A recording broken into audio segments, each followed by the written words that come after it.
Shortly after 5 o'clock in the evening on December 16th, 1985, a black Lincoln sedan moved through the Christmas traffic of Midtown Manhattan and pulled to the curb on East 46th Street in front of a steakhouse where a table was waiting. The sidewalks were full. Shoppers carried bags. Office workers spilled out of buildings into the early dark, and the city was doing what it did every December, moving fast and paying attention to nothing in particular. Two men sat in the Lincoln. One of them was the most powerful organized crime boss in the United States, the head of a family that the government considered the largest in the nation. The other was the man he trusted more than anyone alive, his bodyguard, his driver, and for the last 2 weeks his second in command. Neither of them would reach the door of the restaurant. As the car stopped, men in matching long coats and dark fur hats stepped away from the storefronts where they had been waiting, drew handguns, and closed in from the front.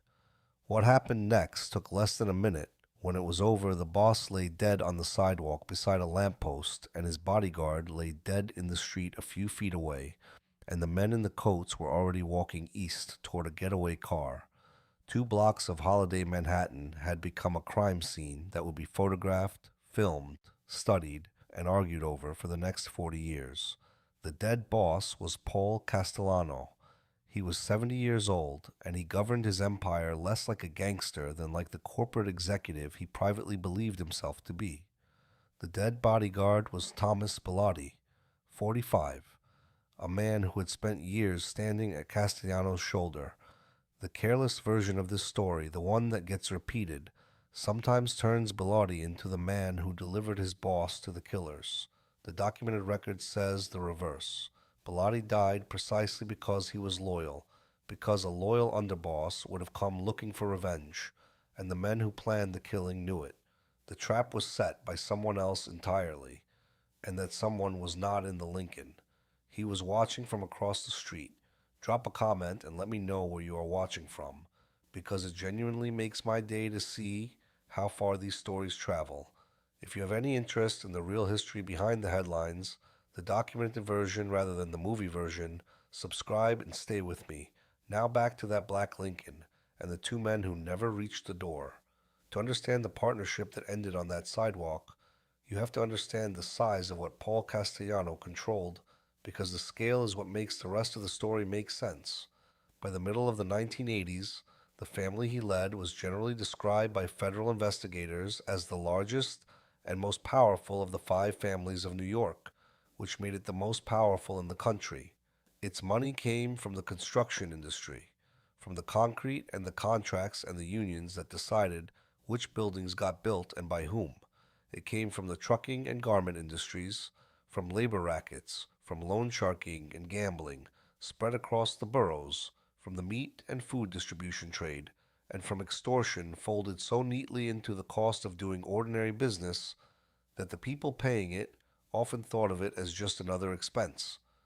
Estimates of what the family earned in this era run into the hundreds of millions of dollars.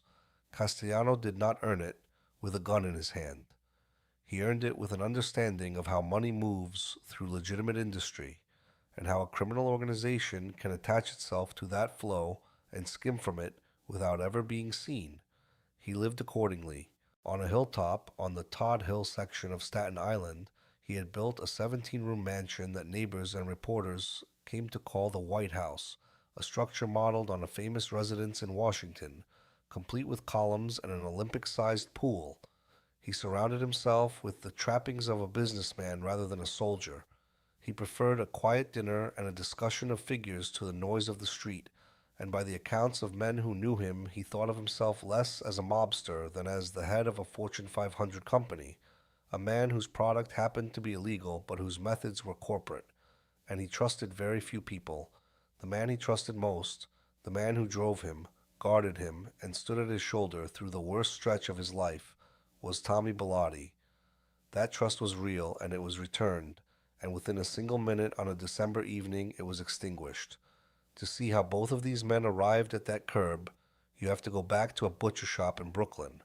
Constantino Paul Castellano was born in Brooklyn on June 26, 1915, the son of Sicilian immigrants. His father was a butcher who also ran a small Italian lottery operation on the side, and the boy learned both trades early. He learned to cut meat, and he learned that there was money in the numbers that men bet on the street, and he absorbed the lesson that the two could live comfortably under the same roof, the legitimate business and the racket running side by side. He dropped out of school by the 8th grade and went to work full time, and by the time he was a teenager, the criminal half of his education was further along than the legitimate half. He was learning his father's gambling business from the inside, and he was learning the neighborhood, and he was being noticed.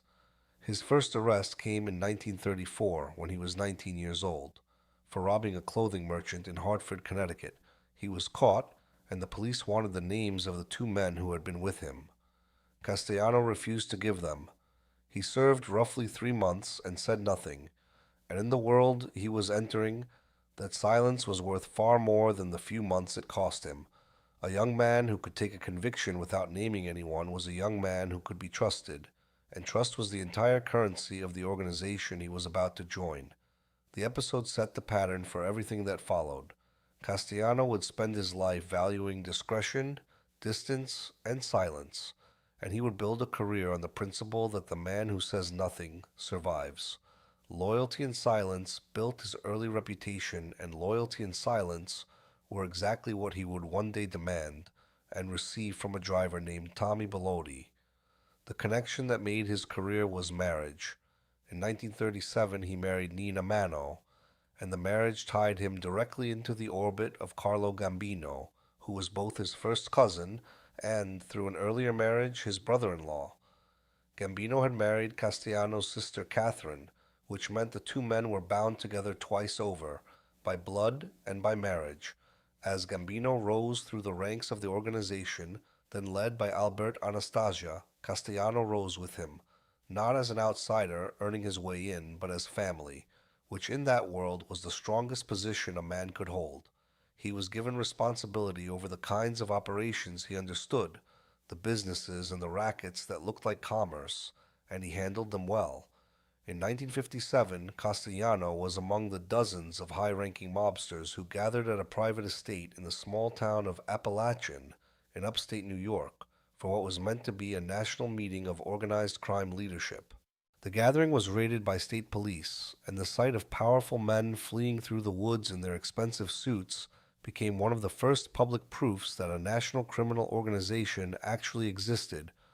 Castellano, then 42, and probably one of the youngest men in the room, was arrested in the sweep and later convicted of contempt for refusing to explain why he had been there. He served about 7 months. Once again, silence cost him a little and earned him a great deal, and once again he came out of it with his standing intact and his reputation enhanced. That same year, 1957, Albert Anastasia was shot to death in a hotel barbershop, and in the reshuffling that followed, Carlo Gambino took control of the family that would carry his name for the rest of the century. Castellano was now the cousin and brother-in-law of the boss. He was given a captain's authority, and he built his piece of the operation the way he understood business, around meat distribution, construction, and the quiet corruption of legitimate companies rather than the violence of the corner. For nearly 2 decades he was the family's businessman, the man who understood the parts of the empire that did not require a gun, and over those years Carlo Gambino came to see in him something more than a useful relative. He came to see the future of the organization. There was one stumble along the way that revealed how the world really worked for a man in his position. In the mid-1970s, Castellano was indicted on charges connected to loan sharking and tax matters, a case that could have done real damage. It collapsed when the prosecution's central witness refused to testify, a refusal that, by various accounts, came under pressure from the defense. The lesson was the same lesson Castellano had learned as a teenager in Hartford. Cases were not won and lost only in courtrooms. They were won and lost in the willingness or unwillingness of people to talk. A witness who stayed silent could make a prosecution evaporate, and a witness who talked could end a man's life. That principle sat at the center of everything Castellano believed about how to survive, and it explains a decision that would later be read as his fatal arrogance. That future arrived in the autumn of 1976, when Carlo Gambino died at home of natural causes. Sources disagree on the exact day, with some placing his death in the first week of October and others in the middle of the month, but they agree on what he had decided beforehand. Against the expectations of nearly everyone in the family, Gambino did not name his underboss as his successor. The underboss was Agnello della Croce, known as Neil, a respected and genuinely feared man who led the traditional street level wing of the family and who held the loyalty of most of the soldiers and captains. Della Croce was the obvious heir, the man who had earned it through decades on the street. He was also at that moment in prison on a tax matter and in no position to contest anything. Gambino chose Paul Castellano instead. He believed, by the accounts of men close to the family, that the future of organized crime lay in white-collar racketeering rather than in the rackets of the street, and that Castellano's grasp of legitimate industry made him the right man to lead the family into that future. There was also the matter of blood and origin. Castellano was family twice over, and he was of Sicilian descent, which carried real weight in a family that had historically been led by Sicilians. Della Croce was neither related to Gambino nor Sicilian. The succession was formally confirmed at a meeting in late November of 1976, with Della Croce present and outwardly accepting it, and to keep the peace, Castellano kept the old underboss in his position. The arrangement held on the surface for 9 years, but the decision had opened a crack that ran straight through the middle of the family, between the businessmen who answered to Castellano and the street men who revered Della Croce, and it would take nearly a decade for that crack to open all the way. While Castellano had been climbing toward the top through marriage and money, a younger man on Staten Island had been learning the trade from the other end of it. Thomas Bilotti was born on Staten Island on March the 23rd, 1940, the son of Italian immigrants. He came up not through the boardroom side of the organization, but through the muscle side. As a young man, he became an associate in the Staten Island crew of a Gambino captain named John D'Alessio, and over the years he attached himself to D'Alessio's brothers and to an uncle named Alexander DeBrizzi, a man who controlled the Staten Island waterfront for the family, and whom Bilotti served as driver and bodyguard. From the very beginning, Bilotti's role was protection and force. He drove, he guarded, and he hurt people when hurting people was the job. His record was the record of an enforcer. He was involved in labor racketeering with a particular foothold in a local of the Plumbers Union and in extortion and loan sharking, and he built a reputation for violence that followed him through the family. There was an incident in which he assaulted an associate of another family. There was an account, never fully resolved, of a killing he and his brother were recruited to carry out that went wrong when the intended scene collapsed into chaos. He was not a subtle man, and he was not a businessman, and the contrast between him and the boss he would come to serve could not have been sharper. Castellano was cool, calculating, and corporate. Bilotti was blunt, physical, and crude, a man who, away from the discipline of the boss, was known to play the big shot and overdo it. Federal investigators who watched him described him with a phrase that captured the family's own view, calling him a pit bull with shoes. A man with no tact, no charm, and no sense of humor, useful precisely because he was exactly what he appeared to be. When Castellano became boss in 1976, he gave Bilotti a crew of his own to manage, a sign of favor that did not sit well with the men who were passed over for it. And over the years that followed, Bilotti became something more than a captain. He became Castellano's driver, his bodyguard, his most trusted lieutenant, the man physically closest to the boss on the days that mattered most. Castellano valued him for the very qualities that the rest of the family held against him. To the boss, Bilotti was vigilant, hard-working, fearless, and loyal, the one man he could rely on to be where he was needed and to say nothing afterward. To much of the family, Bilotti was the boss's stooge, a brute elevated over better men because he happened to be useful to the one man at the top. That resentment ran deep, especially in the traditional wing of the family, the wing that already believed Castellano was greedy, remote, and out of touch with the soldiers who did the actual work. The family would never respect Tommy Bilotti, but Castellano trusted him completely, and that trust would eventually cost Bilotti everything. With the family now entirely his, Castellano ran it, the way he had always run his piece of it. The machinery of the empire was vast and, for the most part, deliberately quiet. The construction rackets gave the family a hand in deciding which major projects went forward in the city and at what price. The trucking and garment operations gave it a foothold in industries that moved enormous amounts of money every day. The loan sharking and the gambling brought in steady cash, and the food and meat distribution trade connected the empire back to the world Castellano had grown up in. Much of it was invisible to the public. It looked like business. It was structured like business, and the violence that underwrote it stayed mostly out of sight, exactly where Castellano wanted it. He also enforced one rule that would matter more than any other. He forbade the men of the family from dealing in narcotics. The ban was not about morality, it was about survival, and it followed directly from the principle he had believed his entire life. Drug trafficking carried the longest prison sentences in the federal system, and Castellano understood that a man facing decades behind bars was a man who might be tempted to cooperate with the government to save himself. A drug conviction, in his calculation, was a doorway through which the family's secrets could escape, because the men who took those sentences were the men most likely to talk. So the rule was absolute, and everyone understood that breaking it could cost a man his life.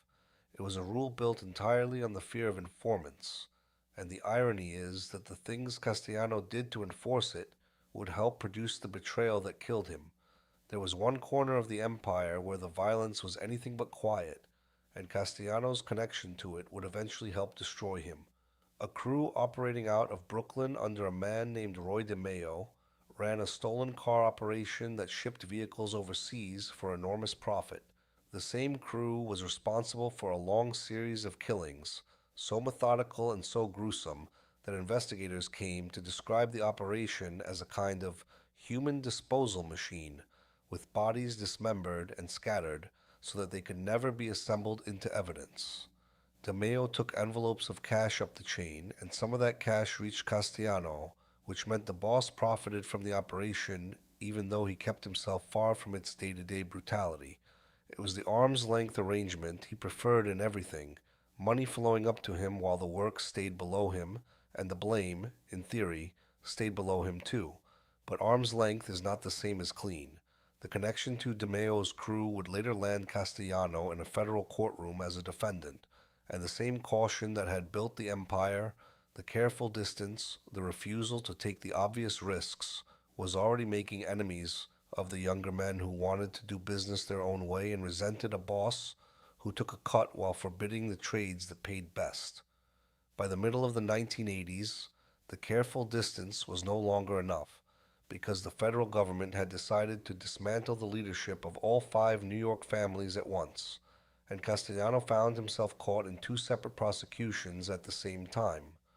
The first became known as the Commission Trial, an unprecedented effort to convict the bosses of all 5 families as members of a single ruling body that governed organized crime in the city.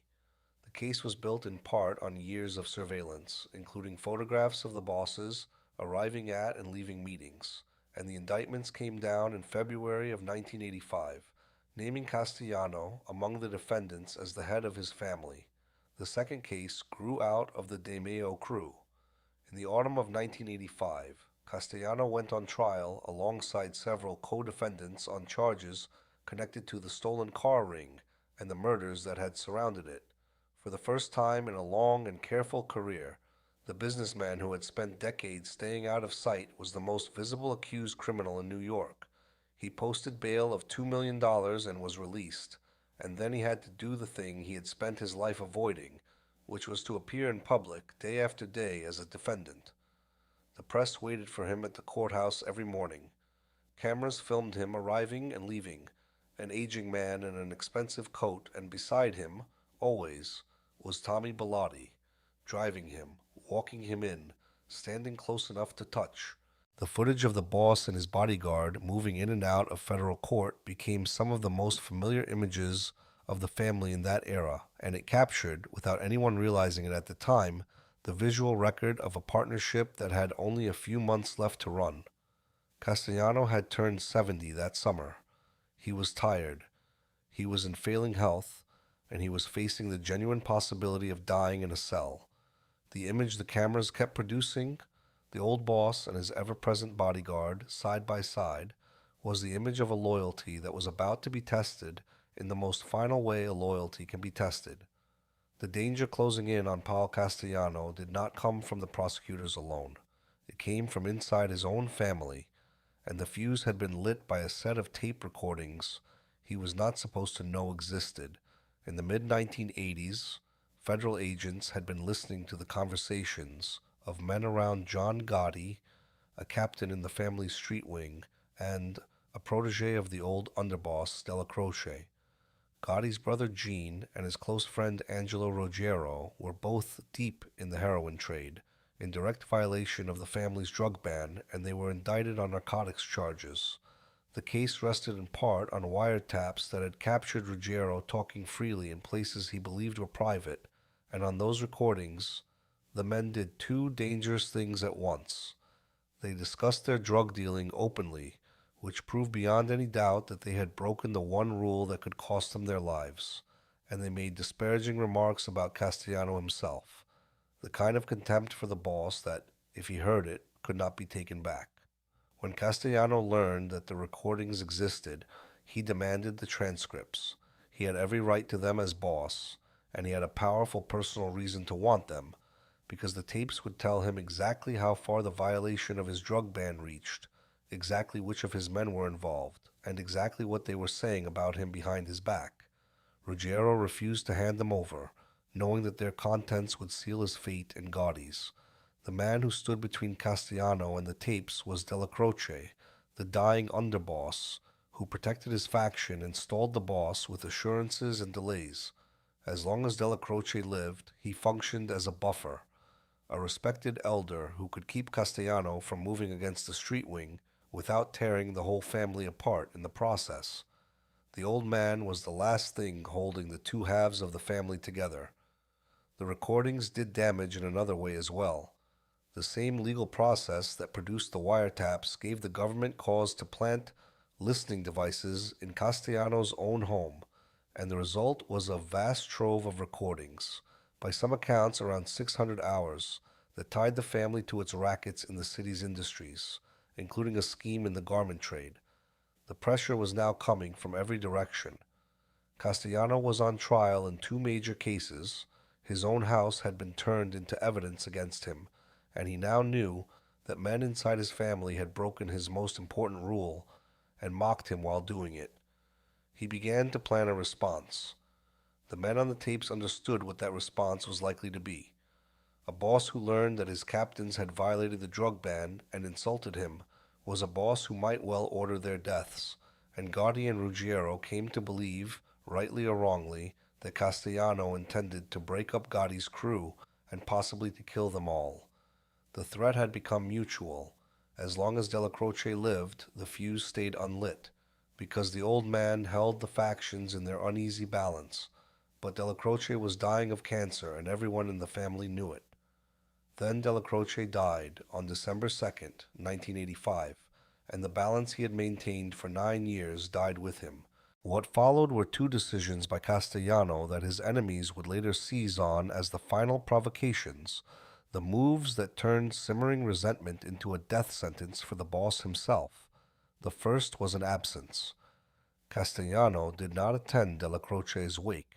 His reasoning was the reasoning of a man under 2 federal indictments who did not want to be photographed at the funeral of a mobster while prosecutors were building cases against him. It was, in his own terms, a cautious decision, but to the men of the street wing, and above all to John Gotti, who had loved Della Croce as a mentor and a father figure, the absence was a profound and deliberate insult, a public signal that the boss held himself above the family he led and could not be bothered to honor the man who had kept the peace for him for nearly a decade. The second decision was a promotion. With Della Croce gone, the position of underboss was open, and Castellano filled it immediately and on his own authority, without consulting the senior men of the family. He gave the job to Tommy Bilotti. To Castellano, it made perfect sense. He was surrounded by enemies. He was facing the likely end of his freedom, and he wanted his most trusted and most loyal man in the second seat, where he could rely on him absolutely. But to the rest of the family, the elevation of Bilotti, a brutal enforcer they regarded as the boss's stooge over senior and respected captains who had earned the right to be considered, was an outrage. It confirmed everything the street wing already believed about Castellano, that he rewarded personal loyalty over service to the family, and that he was sealing himself inside a small circle of loyalists while pushing aside the men who had built the organization. The promotion that was meant to protect Castellano helped guarantee his death, and it placed the loyal Bilotti directly in the path of what was coming. For John Gotti, the arithmetic was now simple and urgent. He believed Castellano meant to kill him over the tapes. He had just watched the boss insult the memory of the man who had protected him, and he had watched Castellano hand the second highest position in the entire family to a man Gotti despised. So Gotti began to build a conspiracy, carefully, among men who each had their own reasons to want Castellano gone. He brought in Frank De Chico, a respected captain whose loyalties had shifted toward Gotti through old prison ties, shared grievances, and the knowledge that under Castellano, the next boss would almost certainly carry the Gambino name and the Sicilian pedigree that De Chico did not have. De Chico was the crucial recruit because De Chico was close enough to Castellano to lure him. He brought in Sammy Gravano, a hard and ambitious capo who calculated coldly that backing the move was the surest way to protect his own crew and his own future. He brought in older men of standing, figures like Joseph Armoni, and an independent earner named Robert Di Bernardo, who brought money and connections, and the conspirators reached outward, quietly sounding out members of the other New York families, because what they were planning was not an ordinary murder. It was the killing of a sitting boss, and the rules of their world required that such a killing be approved by the commission first. The decision was made among a small coalition of men, each convinced he had more to lose by doing nothing than by acting, and the commission was never asked. Only the date remained to be set. The meeting was set for the 16th of December, and it was arranged by the one conspirator who could draw Castellano in without raising his guard. Frank De Chico had the access and the standing to call a sit-down, and a message reached Castellano that there would be a gathering at a steakhouse in Midtown, a meeting that, by various accounts, was framed as a discussion among family captains, with men such as Castellano's nephew, Thomas Gambino, and the capos James Failla and Daniel Marino expected to attend.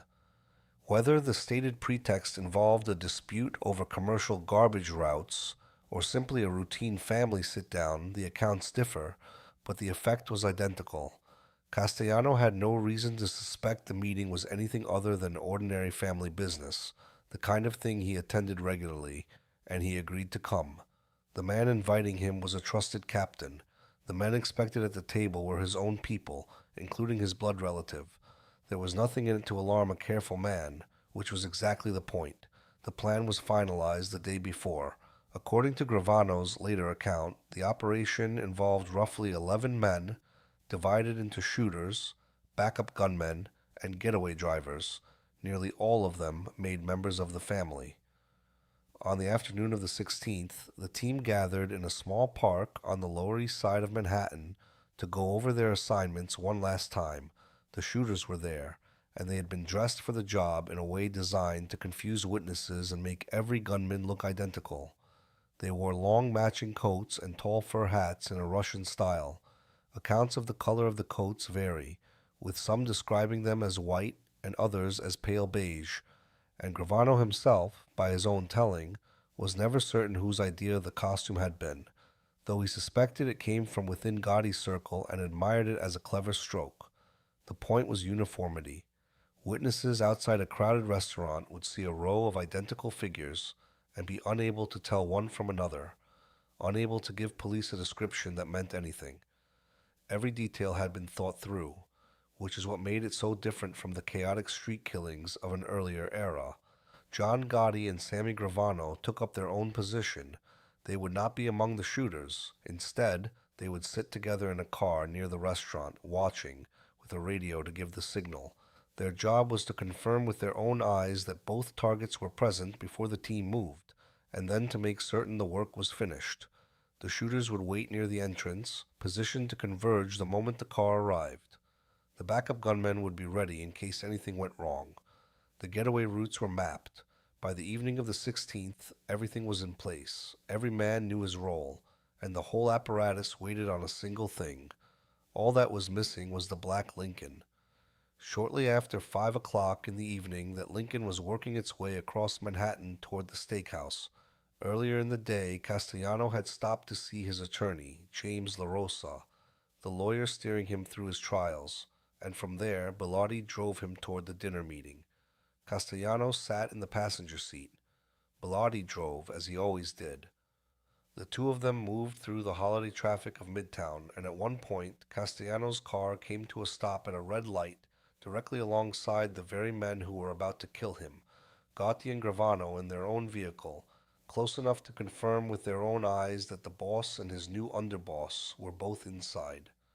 Neither Castellano nor Bilotti noticed anything out of place. They were unarmed. Castellano carried about $3,000 in cash and nothing more dangerous than that.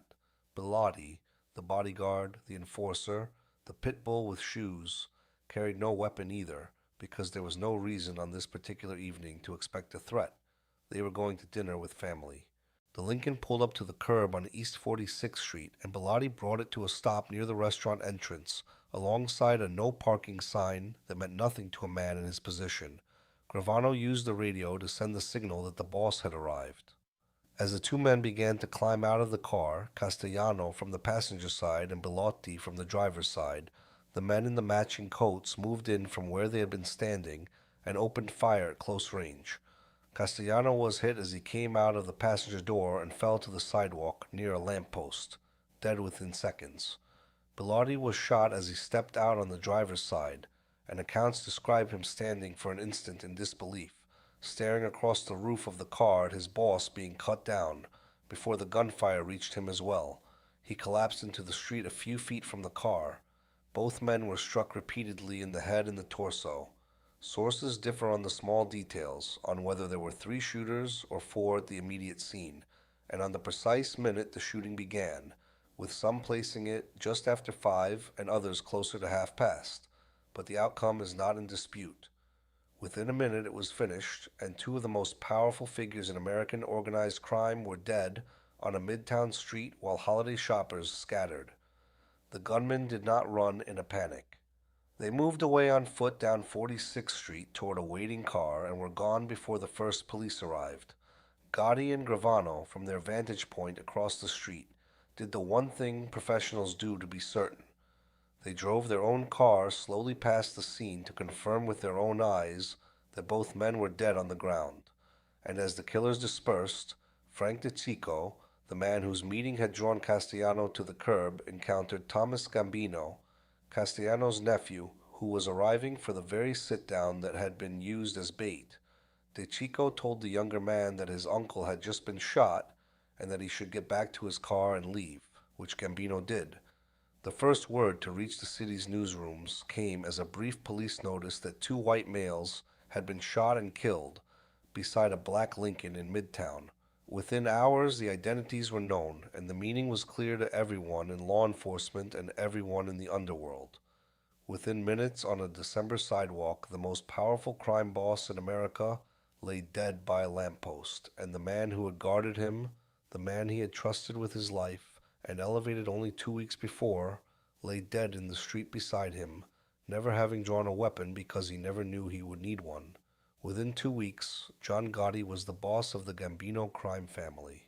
He named Frank DeCicco as his underboss, rewarding the man who had set the meeting, and he stepped into the public role that Castellano had spent a lifetime avoiding. Where Castellano had been the invisible executive, Gotti was the showman, the man who waved to cameras, wore expensive hand-painted ties, dined in full view, and seemed to enjoy the attention that his predecessor had feared. The press, which had barely understood the careful Castellano, made Gotti a star almost overnight. But the throne Gotti had seized came with a debt that the rest of the underworld fully intended to collect, because the killing of a sitting boss without the approval of the commission was a violation of the oldest rules of the organization, and the other families had neither forgotten nor forgiven that they had never been asked. The bill came due on April 13th, 1986, less than 4 months after the murders at the steakhouse. Frank DeCicco, the new underboss, was at a social club in Brooklyn, where Gotti was also expected. Gotti, at the last minute, did not come. A man approached DeCicco's parked car carrying grocery bags, and while pretending to gather dropped items, he slipped a bomb onto the underside of the vehicle. As DeCicco returned to the car, another man, mistaking a companion standing nearby for Gotti, detonated the device. The explosion killed DeCicco where he stood and badly injured the man beside him, who survived but lost part of his foot. The use of a bomb was itself a breaking of the old conventions, a method the families had traditionally avoided, and it carried a deliberate message about how seriously the unsanctioned killing of Castellano had been taken. Gravano, who reached the scene, would later describe the horror of trying to move what was left of DeCicco's body. Gotti had been the intended target as well, and his decision to skip the meeting may have saved his life.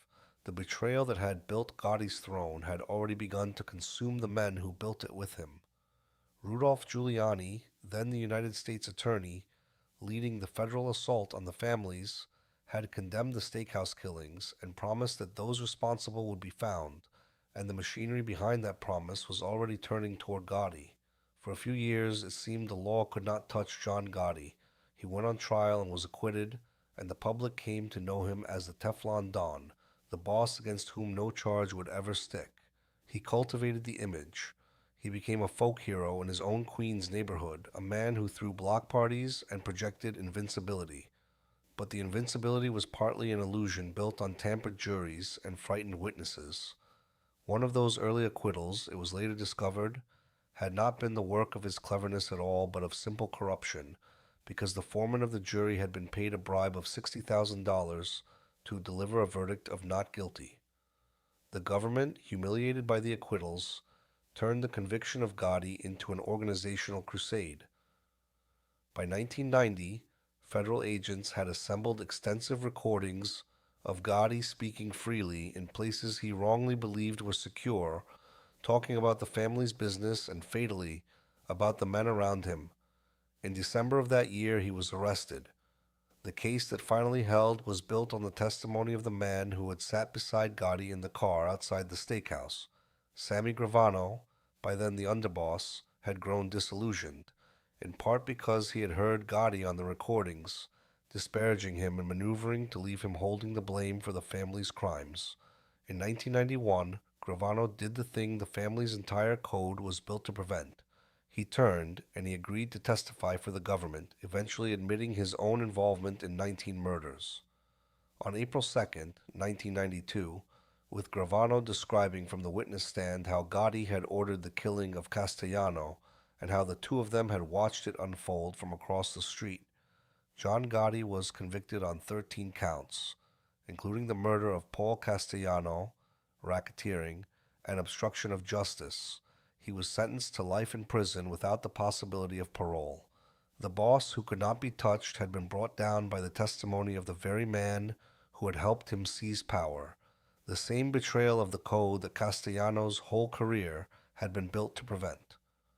Gotti was diagnosed with throat cancer in 1998, and on June 10th, 2002, he died in the Federal Medical Center in Springfield, Missouri. He had spent his last decade in a cell, undone by the same disregard for the old rules that had put him on the throne in the first place. He died in the kind of confinement that would never have held him at all if a quieter, more careful man had simply been allowed to keep running his business in the shadows. What remains, after all of it, is a story about trust and about where the betrayal in it actually came from. Paul Castellano was a man who believed he had built something durable, a criminal enterprise run on the logic of legitimate business, insulated by caution, distance, and the refusal to take obvious risks. He banned the drugs that could send his men to prison for decades and turned them into informants. He stayed out of sight. He surrounded himself with the few people he believed he could rely on, and in the end, the very caution that had protected him for so long, the absence from a wake, the elevation of a loyal man over resentful ones, the demand for the tapes that exposed a betrayal already in motion, was read by his enemies as weakness and arrogance, and it handed them the reasons they needed to act. He misread the family he had led for nearly a decade, mistaking their silence for loyalty, and the misreading was fatal. Tommy Bilotti was not the traitor in this story. He was its opposite. He was the man who drove his boss to the meeting because he had no reason on earth to suspect it, who carried no weapon because he was going to dinner with family, who stood for one frozen instant in disbelief on a midtown street as the man he had sworn to protect was killed in front of him, and who died seconds later for no reason other than that he was loyal and that his loyalty made him dangerous to the men taking over. The trap was set by Frank DeSicco and ordered by John Gotti, and both of those men were dead within a few years, one blown apart by a bomb beneath his own car, the other wasting away in a prison hospital. The two men who died on the sidewalk that December evening were buried in the same cemetery on Staten Island, the boss and the bodyguard, the businessman and the enforcer, the trust between them unbroken to the last second of either of their lives.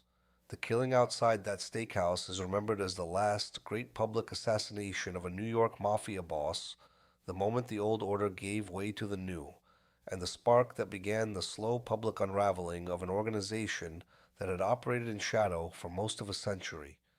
It made John Gotti famous, and then it destroyed him. It ended the reign of a man who had wanted, more than anything, to be left alone to do business his own quiet way. And it left behind one stubborn fact that the careless version of the story keeps getting wrong. Paul Castellano trusted Tommy Bilotti with his life.